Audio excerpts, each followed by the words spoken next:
Welcome to Streams of Income, hosted by best-selling author and entrepreneur Dr. David Powers, where we discuss streams of income, passive income, residual income, and even why there are dinosaurs and zombies in this intro. Fasten your seatbelts and get ready to dive in.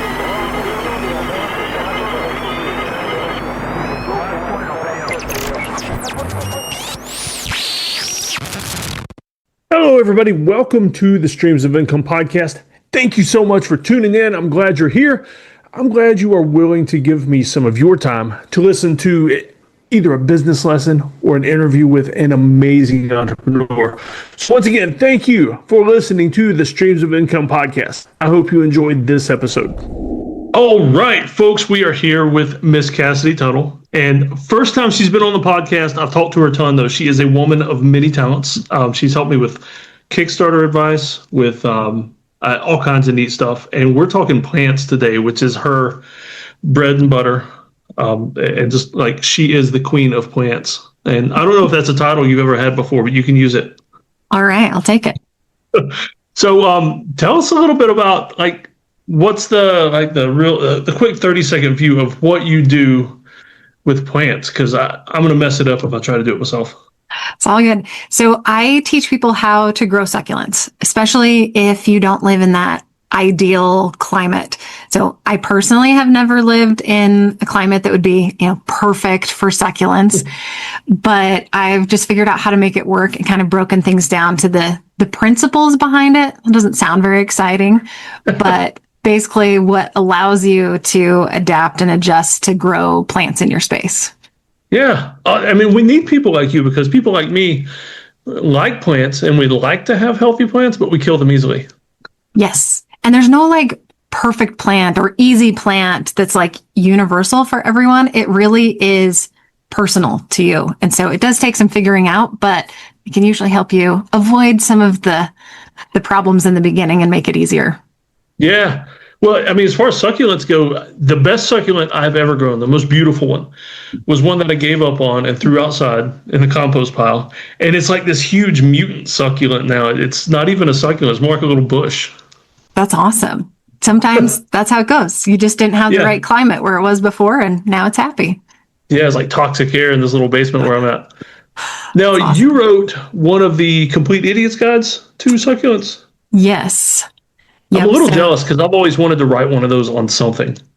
Right. Well, and it's funny because I actually had someone get offended that was the name of the book. And I'm like, well, this is it's a series. I guess you don't have to read it, but she likes the book. She was just offended by the title. I'm like, I didn't pick it. It's a series. I think it's perfect. All of them, I've used them for a lot of subjects. And I've even used them in homeschool. It boils it down. I do feel like they do a really good job at, like you said, making it simple. And interestingly, they have actually rebranded the publisher to now, at least in the gardening space, they are Green Thumb Guides.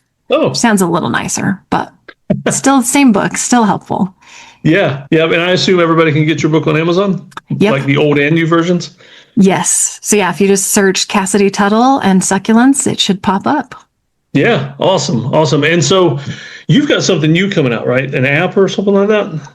Not new, but newly, reinvigorated, I guess, about it. Reinvigorate. That's a good plant term. Yeah. So it's called the Cheerful Plants app. And it's actually been around since 2020.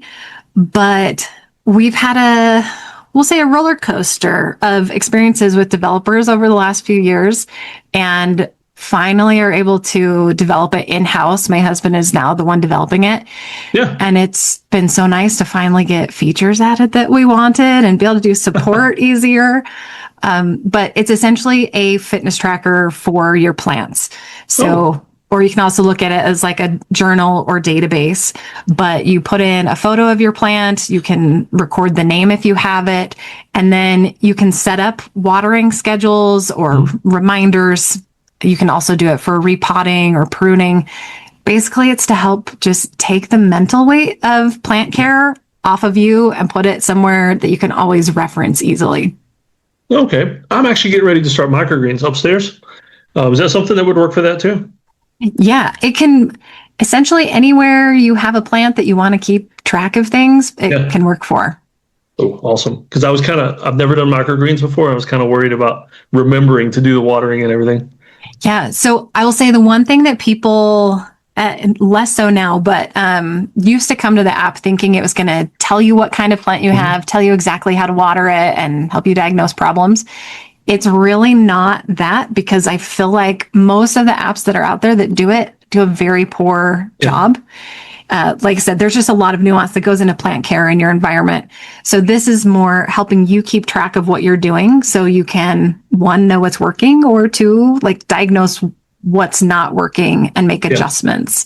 So, there are those some IG apps are scary because I use them for mushrooms and snakes, and you really got to be careful.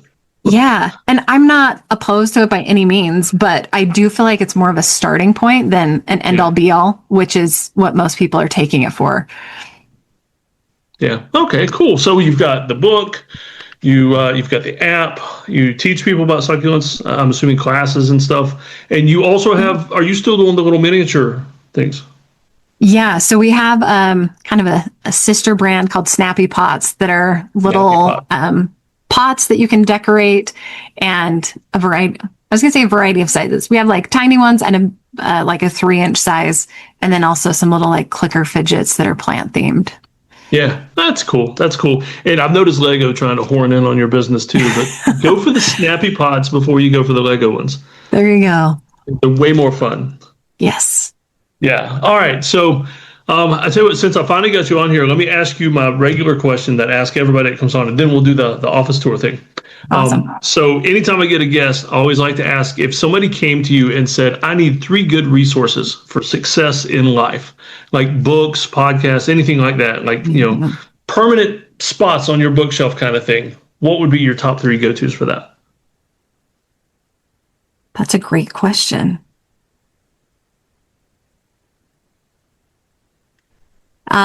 Okay, so off the bat, the first one that comes to mind, there's a book called. Are you looking at your bookshelf? Because I see you looking over here. No, virtual bookshelf off in the corner. So I recently read a book called The Happiness Trap, and I've been down an interesting mental health journey, and so I'm always trying to figure out how to improve. But The Happiness Trap has very much resonated with me in like a non-toxic positivity kind of way, but just helping kind of have a different view on life. And it's a lot of actually what my therapist has also referenced in some of our sessions. So that one. Well, let me pause there for just one second. She mentioned therapy, and I've recently started therapy a couple months ago, and sweet. Put it off forever. And so I've been telling people now, if you have access to it, like with your insurance or anything, like even if you don't think you need therapy, do it for maintenance if nothing else, because it gives you a chance to talk to somebody that's not going to judge you. You can vent to them. They can help. I mean, so just a little plug for mental health. Well, that can be my number 2 recommendation, actually. Okay. There is a nonprofit called Nerd HQ, and we've worked with them off and on. We did kind of a collaboration last year in May for Mental Health Awareness Month, but they actually provide free mental health resources. Okay. And so you can do therapy, but they also have like some group things as well, but totally free for adults. That's like the main thing. And you just fill out a form and they connect you with someone. So that's been really awesome, because there are a lot more insurances that are providing some coverage for mental health, but I know that's the financial burden of going to therapy is a huge block for a lot of people, and Nerd HQ is a great option for that. Yeah, awesome. Yeah, very cool. All right, and your third one?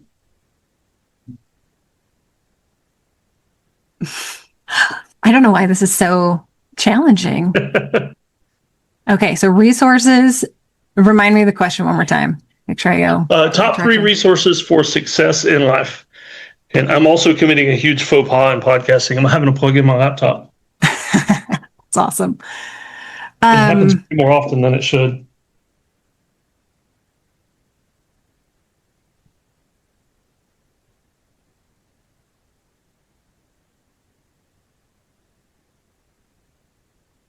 funny. All my stuff that like kind of pops up, I feel like ends up going back to mental health. Well, I'll say this isn't like a direct resource, but I have spent a lot of my adult life reading nonfiction, and I kind of swore off fiction in general. I'm like, no, if I'm going to read something that is productive.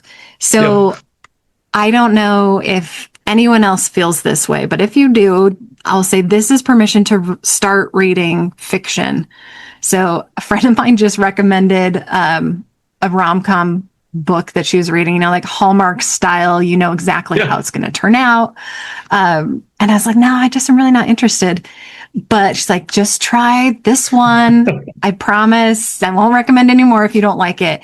And I got hooked. I realized that this really like positive media had a great impact on my life. It made me nicer to other people. Like, I hate to admit the impact that it had on my life, but I like that it was for the better, right? So I would say just, you know, find something to do that is relaxing and enjoyable and uplifting. Yeah, that's good. Yeah, because I just finished my first novel, and it is a Hallmark type. Which nobody would expect from a guy that looks like me. And but it's a total love story, and that's awesome. I'm a big fan of Hallmark movies myself too, though. I am too. I used to kind of roll my eyes, but I realized how much like TV and media had an impact on how I acted and felt. And now that I'm aware of it, I can kind of separate myself from it a little bit more. I feel like it's kind of an empathetic thing where if I'm watching something, I just get sucked into it. You know, so if I'm watching like murder mysteries or really intense action, like I like movies and shows like that. But I end up being really ornery afterward, just kind of taking on that negative energy. So, now I'm all in on Hallmark shows, books, just all the happy things. Yeah, I mean, they leave you with a happier feeling afterwards, but also even the surprises in those movies are not like tense, like jump out of your seat or anything. It's just a pleasant surprise, like, oh, I didn't expect that. But you know how it's going to end, so you don't have to worry about that. Yes. Yeah, nice. Cool. I would not have expected that of you, though, the Hallmark type stuff. Yeah, just within the last year, just totally changed my tune. But I always made fun of guys that watch Hallmark movies with their wives, and now I watch them more than my wife does. That's awesome. Well, there's one of my neighbors that similarly, you know, like you would not look at him or even like, you know, knowing him better. I was shocked when his wife told me that like November 1st, they start watching all the Hallmark Christmas movies. Like, that's awesome. Yep.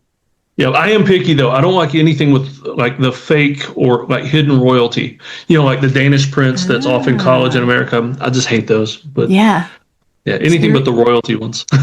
That's funny. I hadn't even thought about it from like a subgenre, right? There are like so many subgenres. That's awesome. Okay, well, now when I was classifying my book, I didn't know there were so many subgenres in romance, and so I think mine ended up lumped into romance thriller, something like that, because there's some dangerous themes. But so is it? Crazy. I feel like I've seen you post about it on Facebook, but give me like the synopsis. The Midwife and the Medic. That's the name of it. Okay. Sweet. Well, I'm gonna have to go read it. It was fun to write. All right, are you ready for the office tour? I'm ready. Okay, so for everybody that's listening to this, not watching it, you're going to have to go back and watch the YouTube version. And I'm not just doing this so you'll give me more views, but we're going to do a tour of my small office. And Cassidy is going to help me design or figure out what kind of office plants I need. So I'll give you all the background. It's a basement, walkout basement, and you'll see in just a second. So I have some natural light. And it's a much larger basement than just my office. And so I've got that to deal with as well. So all right, got the space behind me. So shelves, bookshelves, my tech area. And then this is the walkout area. So got two big windows here. And of course the door, that's where the donkey, sometimes I'm doing podcasts and the donkey will just walk by, the neighborhood donkey. That's awesome. But then like there's a whole huge area over here that is the size of a small apartment. Yeah. And so I need better air down here, like some better air quality with the plants and stuff. Yeah. And so what kind of stuff would you recommend for office plants? For offices. Okay, I have one question about your space real quick. Yep. Where you said on your tech side, is there a window there also, or just the two Nope. windows in the door? Yeah, just the 2 windows in the door. Okay. What direction do the windows face? They are facing north.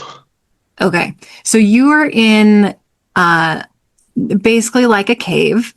Mhm, And yeah. when it comes to lighting, so I would say right off the bat, unless trying to think how the thought that came to my head doesn't want to come through.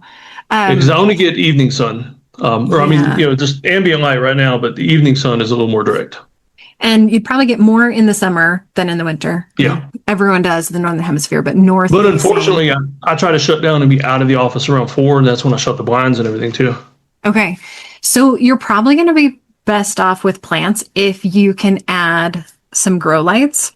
Mhm. A lot of times that makes people like immediately turn off to growing plants because they're like, oh, grow lights. And it feels expensive, it feels overwhelming. But at least for succulents, I can't quite speak to all plants, but at least for succulents, your regular LED bulb will actually work as a grow light. Okay. I've got a big LED light over the computers. Okay, so that's probably what I was saying then. Yeah. And that will make a huge difference. So the tricky part is kind of incorporating it in a way that looks normal in the space. So people tend to think that I probably have this like beautiful giant garden of succulents.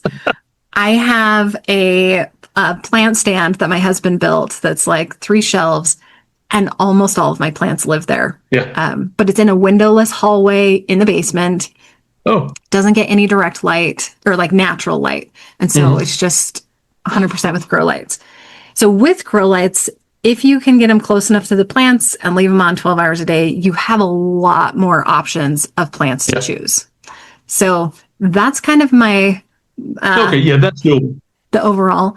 So in general, though, the plants that you're going to have the best success with inside without like really having to make sure your grow lights are crazy bright. From a succulents perspective, there are 3 genera that I like. And I can also type these out and send them to you, but they're, I don't know, Latin names are just a mouthful and they don't make it easy. But there's Haworthia, which they kind of, in general, get this nickname of star cactus. They are not cactus, but they have, the leaves have like windows in them. I can't remember the direct Latin correlation, but it basically means like window plant. And so the leaves are green, but they usually have some translucent areas. They look pretty cool. So that's the first one. The next one would be Haworthiopsis. These used to be grouped in with Haworthia, but they changed it in the last, I don't know, like 5 to 10 years. And Big changes in the succulent world. I know the renaming is so obnoxious. But Have you ever created a plant that's got your name on it? Say that again. Have you ever created a plant that's got your name on it? No, I'm not that cool. Oh, that would be awesome though. Like a hybrid of something. It's so okay. Well, I'll say I'm all about low maintenance plant parenting. Like, just I do not want to be taking care of plants all the time, and yet I do. But it's on my own terms. But hybridizing is, man, it's such an intense process to actually make something. I'm sure you are familiar with this with the gardening stuff you do, but I have a lot of respect for people who are doing all the hybridizing. Maybe I just need to find someone to do it for me. That's I go the easy way, just buy it after somebody else did it. Yes. And there's so many new varieties coming out because of the increase in popularity with houseplants. There are plants that used to be super hard to find, rare-ish, but expensive. And now they're being mass produced. Like Costa Farms is distributing them into like Walmart and Home Depot. So it's been cool to see that because now there's even more interesting plants out in the world. So Haworthiopsis is like, they're similar to Haworthia, but they have a lot more like rigid, kind of bumpy leaves. Both are still in kind of the low light category. They'll tolerate less light. And then the other one, which has become kind of my favorite, is called Gasteria. And visually, I can tell the difference between a Gasteria and Haworthiopsis. But to describe it, I've had such a hard time like describing the nuances. But they do have really like bumpy, kind of warty style leaves, and similarly tolerate low light. Okay. They are, as opposed to like other house plants, which I can suggest some of those too. The downside to doing like a Haworthia, I think a lot of people, or I guess any of these three varieties, I think a lot of people picture like a jungle inside their house. Yeah. And these are very like rigid plants. So think more like an aloe vera type shape, right? Okay. So you're not getting like these big trailing vining plants, but they're very forgiving for the most part. So if you tend to water on a somewhat frequent basis, as long as they're in a well-draining soil, you can usually get away with it. I've also had them easily go 60, 90 days without water. Yeah. Okay.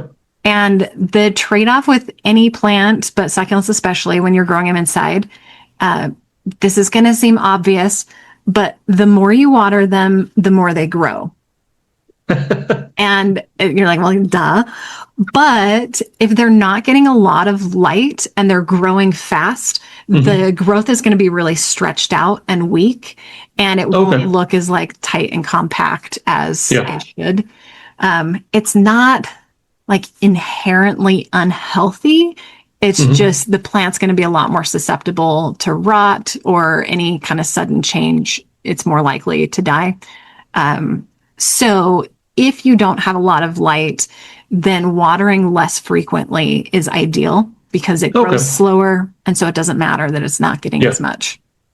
But like I said, if you just add the kind of basic setup I'll recommend to people to kind of convince them that you can use regular lights is if you just get, like a desk lamp with an LED in it, put it over your succulent, maybe like 6 to 8 inches away from the plant. Yeah. And run it for 12 hours a day, that is sufficient to have zero light, like natural light whatsoever on the plant. And it'll keep growing. And it should keep it colorful, keep it compact. So thinking about your office specifically, one of the questions I would have is, how often do you want to water, or do you anticipate watering? Like, are you someone who you can water every day if need be, or would you rather go longer? Because especially with those microgreens, I've got to water them 2 or 3 times a day, so I'm going to get in the habit of it. Okay. So in that case, you could definitely do succulents, and you just have to like train yourself to not water that often.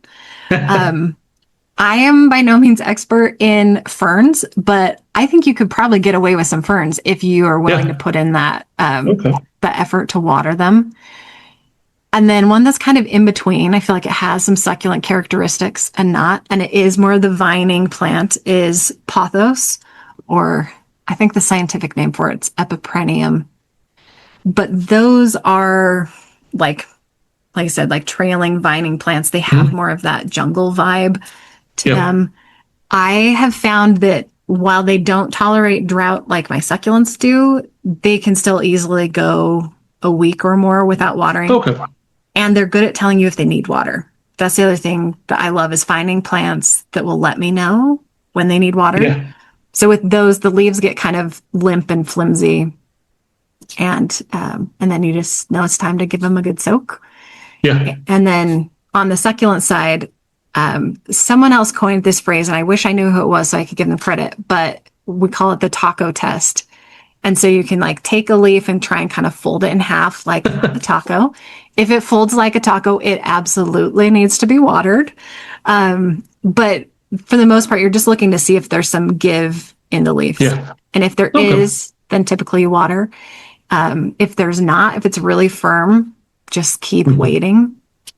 And I feel like that's the best way to avoid overwatering. That's the best low maintenance way. Yes. And you get to where like you can actually see the differences too. It sounds crazy, but for the most part, I can look and be like, oh, this guy is a little bit deflated. We'll just water. But with succulents and with most houseplants, there's a common misconception that overwatering is putting too much water on your plant at one time.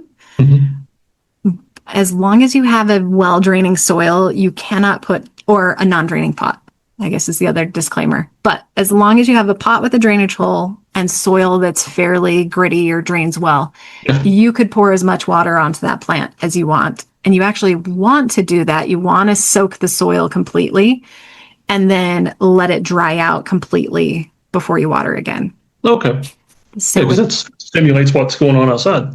Yeah. And I usually tell people, like, this is how it works in the desert. I'm not saying you follow desert principles with your houseplants. You have a very different climate. Yeah, but with plants or kids.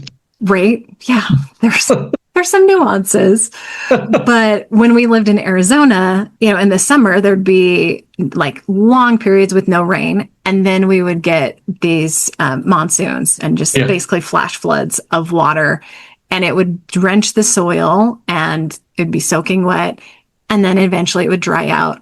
But that's kind of the concept. So I usually say it's like the soak and dry method is how we approach it. Awesome. Now, where do you recommend buying plants? So there are a lot more options now. Normally, I would have told people to steer clear of like big box stores. That's a lot of the advice I get from, like, with fruit trees anyway. Yeah. So I'm not opposed to it. I feel like they've gotten better. And it kind of depends, store to store. You might find like one Home Depot is really great at caring for their plants and the next is terrible. Yeah, just depends on the guy that runs the area. Yeah. So I will say there's nationwide, there's actually a pretty good availability of plants now in most big box stores. A lot of local nurseries will start carrying them.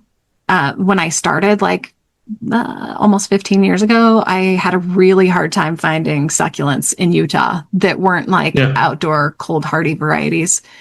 But I'm finding most of my local nurseries now will carry them. You can also buy online. That I typically buy online, and full disclosure, I'm completely biased towards the companies that I'm an affiliate for. Yeah. So I will tell you what those are. But yeah, a part of why we work with them also, though, is they do have a good selection. Their customer service is typically excellent. So the main website that is my go-to for succulents is called Mountain Crest Gardens. And they're based out of Northern California, and it's a family operation. And I feel like they have a really diverse collection. They're actually adding a lot more houseplants to their collection. Mm-hmm. So they have another brand that I don't know the correct way to describe their relationship, but they're also connected to a website called leafandclay.co. And Leaf and Clay tends to do a lot more houseplants, but they sell succulents also. So both of those are kind of my go-to. Okay. Hey, and if you'll send me your affiliate links in Messenger, I'll post those in the show notes. Oh, okay. Yeah, that'd be great. The other place that's really fun, if you want to learn more about plants or see some really unusual plants and kind of connect with people, there's an app called Palm Street. And it used to be primarily plants. Now there's a lot of other stuff on there that's not plants and pottery, but there's some really cool sellers on there, and it's a live selling platform. So like QVC meets Etsy, and it is super fun to see what comes up on there. So most of what I see on there tends to be more on the pricey range. Yeah. There's definitely a draw on the platform for more like rare and unusual, but depending on the seller, a lot of them will also have your more like traditional plants that you can buy at a reasonable price. But those kind of sites are addictive. Oh my gosh. Yeah. And competitive. I guess that's a better word. Yeah, for sure. And it's gotten a lot bigger. So I'm noticing a lot more like new sellers popping up. Yeah. And I've bought a bunch of plants from Etsy as well. Just in general, I like to give new sellers the benefit of the doubt, but I'm typically looking for people who have a good track record, like good reviews, good, delivery rates or whatever. I just ordered some pawpaw trees from Etsy. Oh, interesting. Yeah. Do you know what a pawpaw is? No. Oh, it's the only citrus type fruit that's naturally grown in North America.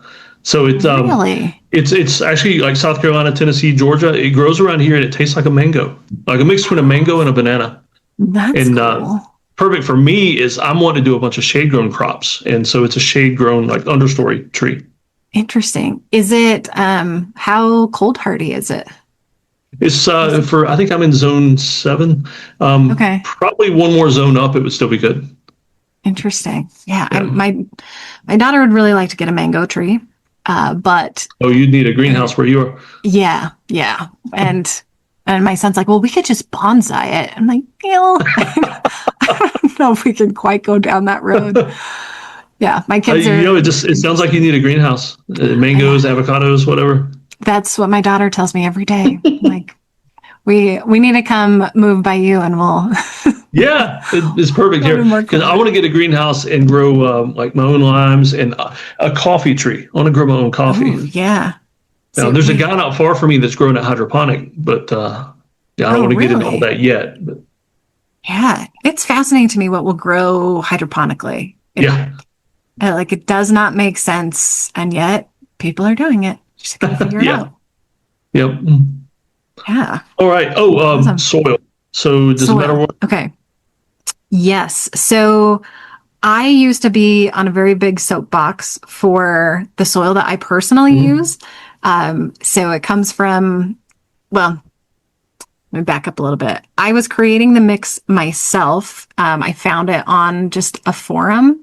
Yeah. And it was a pain to mix up myself, but I had a company reach out to me about actually creating it. And so it's now available online from bonsaijack.com.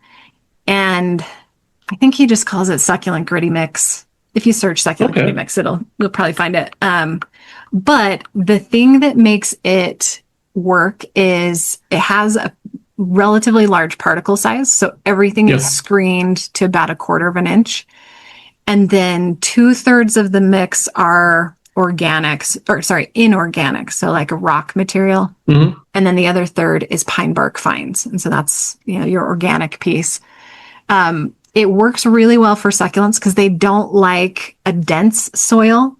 So traditional potting soil just doesn't have enough airflow and space for the roots to grow. This has a lot of airflow, a lot of space for the roots to grow.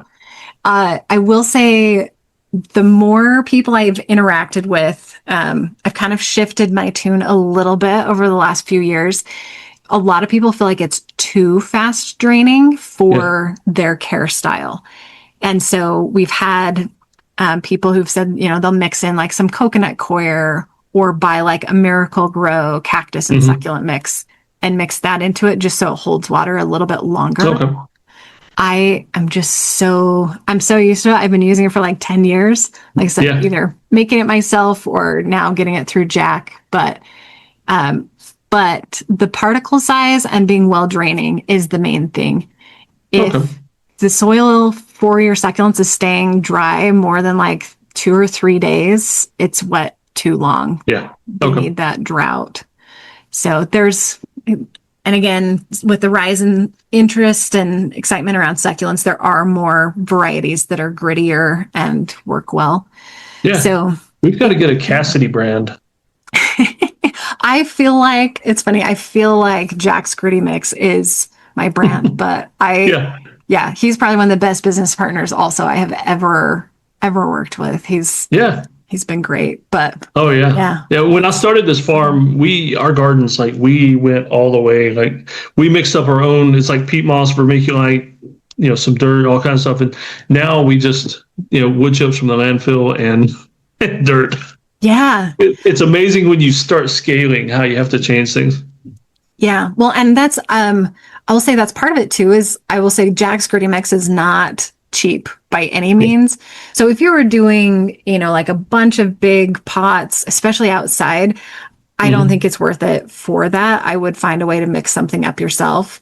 But I have just found like for indoor growing, if you're doing a couple dozen pots, it goes a pretty long way. Yeah. But we've had, we have a succulent membership, and a lot of our members in there mix up their own soil. Okay. So similar.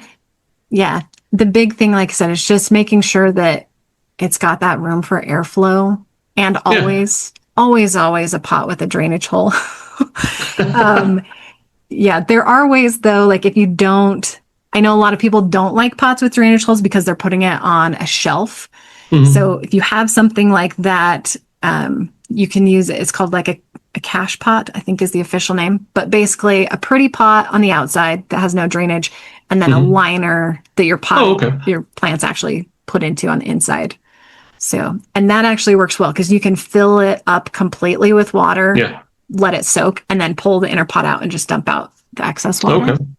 No, that sounds perfect. I'm not sure what I'm going to do here. I'm thinking over there on the filing cabinet, it's kind of a rectangular area. So I may just like go out and buy me a nice rectangular. Can I plant all that in one thing, or do I need separate pots? No, you could do it all in one. I personally lean towards liking individually potted things because I don't like having to like fill in the gaps if something dies. Which will happen. I'll just throw it out there. It happens all the time. Even if you think you're perfect at caring for them. Yeah. So don't hate yourself when it happens. No, it's totally normal. It's part of the process. It's not you, it's the plant. Yeah. But it does, you can definitely put them all together. Something else, depending on how like invested in this you want to be, my sister actually has a living wall. And typically I've seen those. They're so cool. And normally I feel like that's a really, I don't know, just like an overwhelming thought to create something like that. I can't remember the name of the system, but I'll send you a link to it.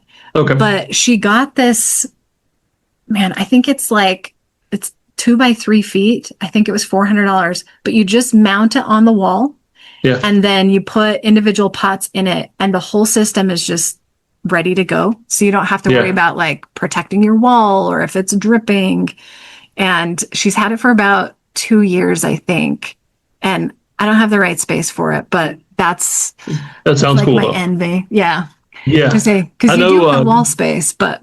Yeah. And my only drawback with that is my OCD would bother me if something died on the wall and I had empty space.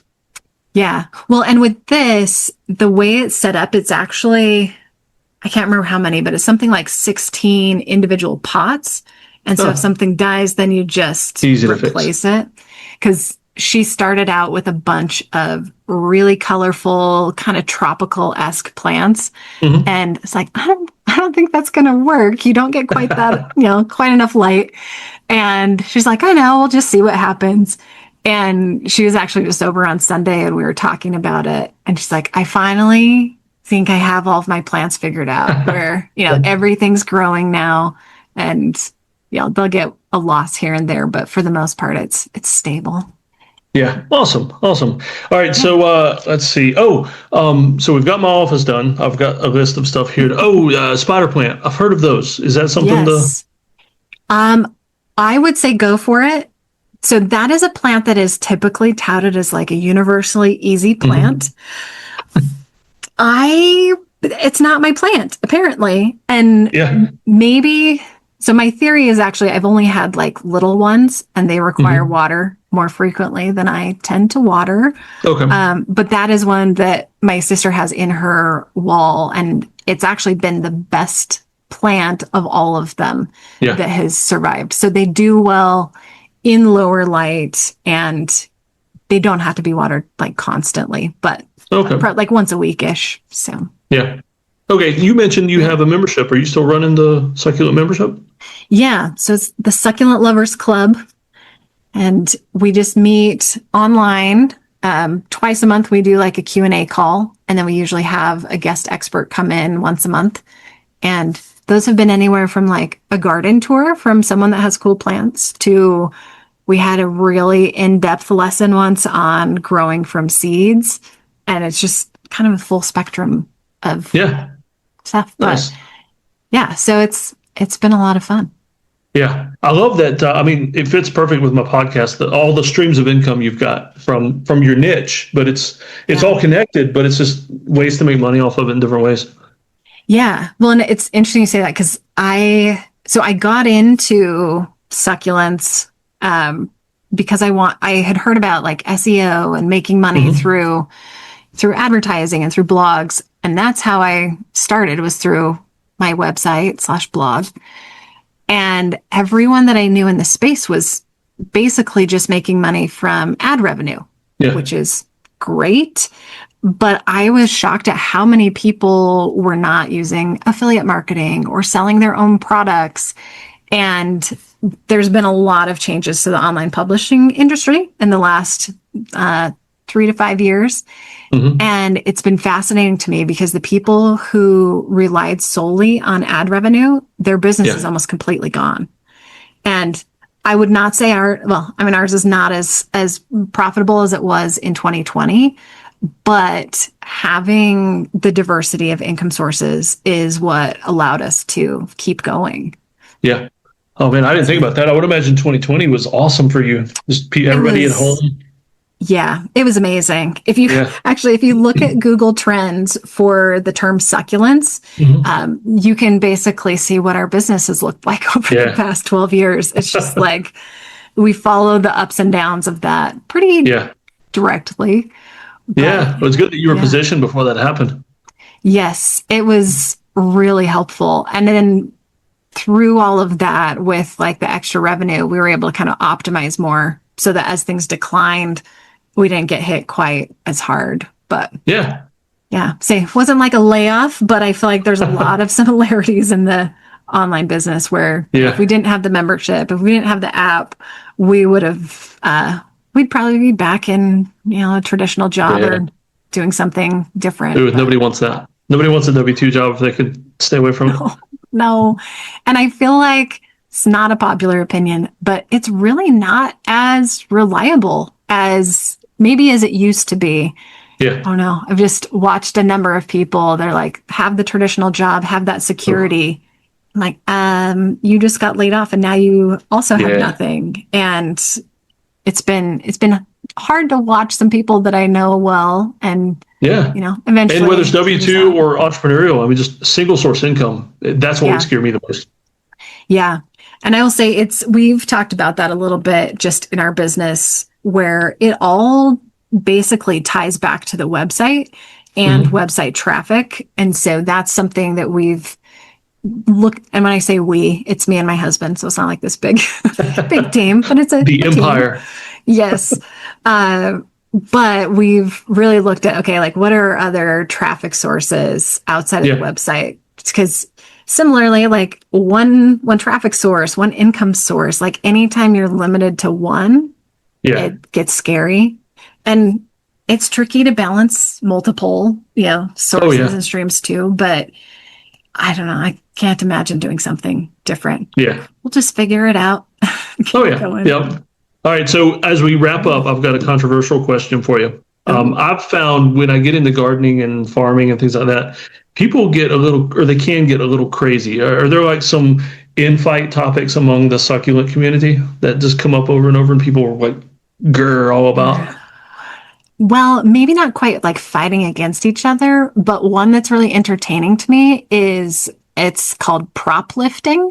So succulents can easily be propagated from leaves and cuttings. And especially during COVID, I don't know, there was just like this run where people would go to a local nursery or Home Depot or Lowe's or Walmart or whatever, and they would just take leaves that are on the shelf, right? Like they're not pulling them off of plants, just garbage that, would be thrown away, and then bringing them home and propagating them. And it was just funny to see people's reactions to it. They're like, it's just trash. Like literally they're going to brush it off and throw it in the trash. I'm just picking up trash. So where I ended up, that's funny. Yeah. And it ended up landing where I feel like a lot of people, it's like, I'll go buy a plant, but then I'm going to just collect leaves from anywhere on the table I can see. And that seems like the ethical way to do it. It's like, I get the concept of like, it is. I mean, they really are going to throw it away, but it does feel funny to walk out with something that's like a tangible good. Yeah, and like, do you sneak it into your pocket, or do you feel awkward like you're going to get caught? Right. Yeah. And I've definitely done it where like I'm really picky when I pick out plants in person. Like I'm looking for the pot that has the most, plants in it. And so like, yeah, sometimes I'm like, okay, this one has, a few extra babies. We'll just swap. This one's more developed. Yeah. And so Yeah, that's a fun it one. works. But That's got me thinking, though. I may just start checking out my nursery, or the Tractor Supply here has succulents, and just like, hey, I'll clean your shelves for you if. Yeah.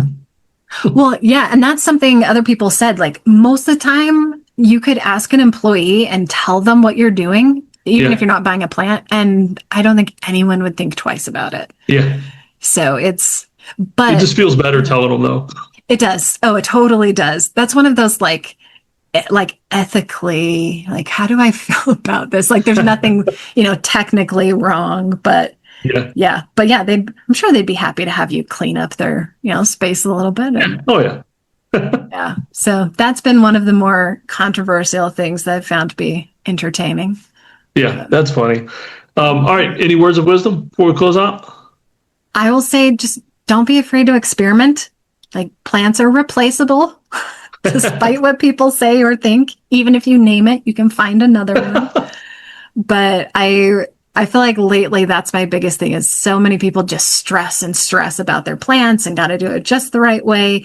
And absolutely, I think researching, learning about the plants you're buying is a great way to approach things.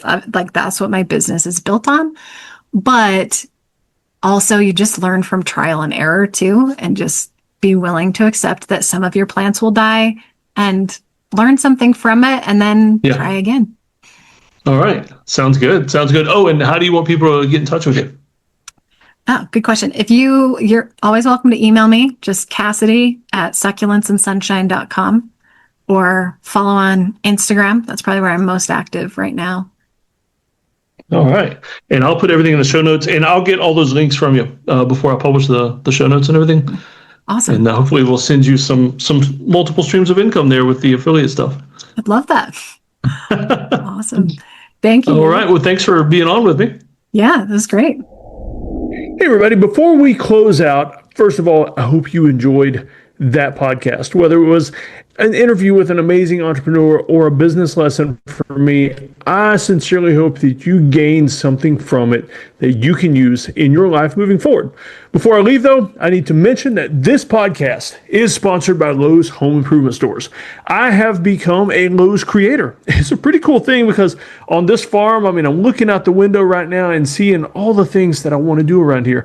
Most of these things I can do with products from Lowe's Home Improvement. And so I'm excited to be a Lowe's creator. If you want to check out some things from them and order some stuff and see my specially curated Lowe's storefront, you can click in the show notes. There's a link there for you. And I hope you build some amazing things. And hey, you know what? If you do, send me pictures. I would absolutely love to see the amazing things that you're building at your house using Lowe's products or anything else, really. I'm just curious. I want to know everything about you and everything about the cool projects you're doing, because I'll be honest with you, I get some neat ideas for things I want to do at my house as well. All right, y'all take care. Thanks for listening.